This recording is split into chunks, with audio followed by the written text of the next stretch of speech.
তো জিজ্ঞেস করলে আমি কিছু প্রশ্ন করবো, উত্তর দেবে জিজ্ঞেস করলে? হ্যাঁ, কালকে কি দিন? কালকে কি দিন আছে? হ্যাঁ, 15 আগস্টে কি বলা হয়? আর স্বাধীনতা দিবসে ইংলিশে কি বলে বলো তো? হ্যাঁ, তোমার নাম কি? তোমার নাম? তোমার নাম? তোমার নাম? শাবানা মোল্লা। আমাদের দেশের প্রধানমন্ত্রীর নাম কি? হ্যাঁ, প্রধানমন্ত্রীর নাম মমতা? মোদি? মোদির ভালো নাম কি জানো না?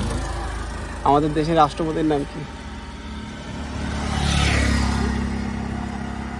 স্কুলে শেখাই নিয়ে গেল। হ্যাঁ, তুমি কিসে পড়ো? তুমি তুমি সবাই শিখছে? তাহলে শিখছে মানে তো ইতিহাস অবশ্যই আছে।